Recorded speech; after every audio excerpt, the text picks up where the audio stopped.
Have you ever wanted a friend so badly that you would be willing to do almost anything to find one? That you'd be willing to go to extremes that you just never thought possible? Would you be willing to rent a friend or rent a pal? Well, there's a new film called Rent a Pal that is by director and writer John Stevenson. And in this film, we get this odd vibe of someone who is trying to find out the difference between reality and fantasy, between true connections and those on the technological scale. Going back to the 1980s, we explore a character who is looking for relationships and will seek a local video store and a video rental to find that pal. Let's check out a little bit about this movie by talking to Wil Wheaton, who stars in this film. Wil has a long record of being involved in the film industry. Going back to his childhood, you may remember him in Stand By Me, an incredible film that was based on a Stephen King work, and going to Star Trek The Next Generation for several seasons, and even his voice work in various animated series. And then if you watch The Big Bang Theory, you know that Wil Wheaton is a name that shows up time and time and time again. And he's a face that shows up in nearly 20 episodes over the course of that incredible legendary series. So let's talk to Wil Wheaton and get some background on this movie, Rent a Pal. Awesome. Wil, hope you're doing well, sir. Hi, thank you very much. Hey, good to see you. Good to see you. Thanks for taking the time today. Really appreciate this very much.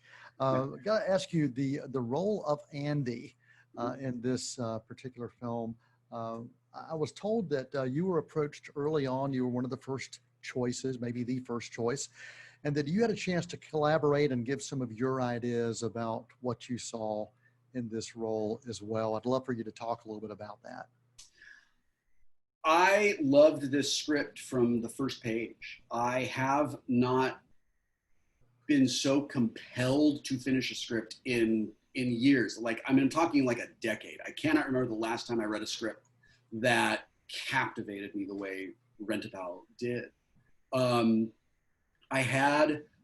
loved it, but there were a couple of notes that I had. There were a couple of places where I thought, you know, we need to give this character a little more agency. We need to give this character a stronger reason to stick around. And I think this humanizes this character. Just my experience as a writer that I just brought to it. And I just said, hey, are you open to these things? You know, I said to John, this is your movie, and I'm not going to tell you how to make your movie. If this were my movie, these are some little changes I would make. And if you feel comfortable with these changes, I would love to be part of that movie. And John was like, I had been leaning toward making those changes anyway, but now that you said it, it pushed me to make them. I'm making those changes. Let me send you some new pages in a few days and we'll talk again. It's like, great. We had that conversation a few days later. The script was even better. And I was like, yeah, let's do it. Let's get to work. When do we shoot? It's great.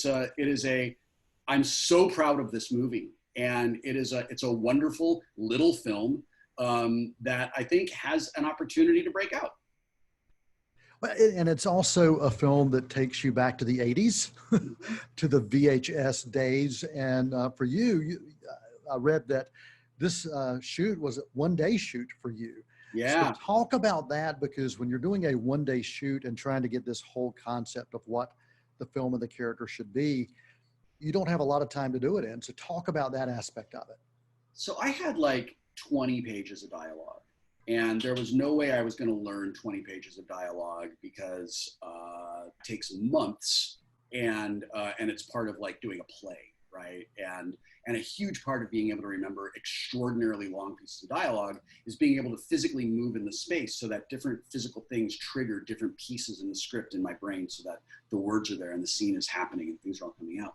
In Rent-A-Pal, Andy is in one chair for the entire time and never moves at all. So I told John very early on, like, I'm delivering everything straight to camera. I really need this to be on a teleprompter. And it'll be kind of like when I do an audiobook performance, except I get to use my body. And he was on board with that. And I felt that it worked really well, that it kept me really intensely, unsettlingly engaged with the camera.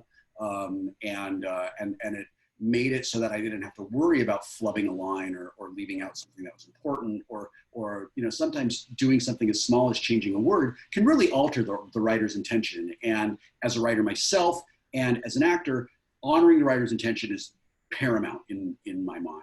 So I got to set, and it was back in those days where you could fly to a place for one day and go home the next day.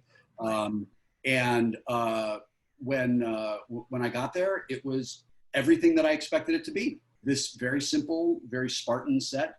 It was me, a skeleton crew, and the director. And we just shot everything. And I had done all my homework, and I had prepared Andy as a character. And in the drama of the story, we cannot, one of the things that attracted me to this was that we cannot be 100% certain that Andy's real. He maybe exists inside David's head, and that makes David even scarier.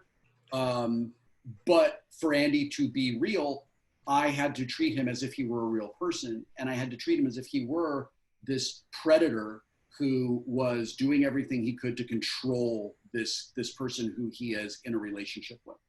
And John was very supportive of that. And when we would finish a take, I would just ask him for feedback. And most of the time, he would either have no notes at all or a tiny adjustment, and we would do it again. And we worked together really well. And I'm really proud of the result. It had this Twilight Zone-esque feel to it. Yeah. And I loved that about it. I've always been drawn to those types of stories that, as you say, you're never really quite sure what's happening, and it's up to the audience sometimes to interpret that. Yeah, and I like that. I think that's something that draws the audience into the story and makes the audience a stakeholder in the story, especially when it's a thriller.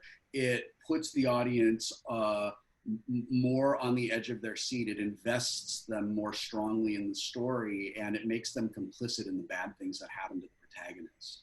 And I really like the size of this film, that there's an intimacy to it that wouldn't exist with a bigger budget. Right. Well, Will, I know that we were out of time, but I just want to thank you for your time today. Rent-A-Pal is the film. You play Andy, and I have followed your career and continue to enjoy every aspect of what it is you do. And I have a family that embraces the Big Bang Theory. So from family TV night, every night, we watch and can't wait to see the Wil Wheaton episodes. So thanks for your body of work. Thanks so much. I really appreciate that. Yeah, thanks. And this is for you, my friend, right here. Oh, cheers. Appreciate it. Thanks, Will. Appreciate it.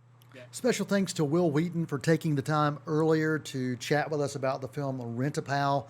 You can check this movie out and select drive-in, select theaters, and also video on demand. Check out more information about this film by going online to rentapal.movie. Until next time, for Meet Me at the Movies, Cinema Scene, and for Elements of Madness, I'm Noel T. Manning II.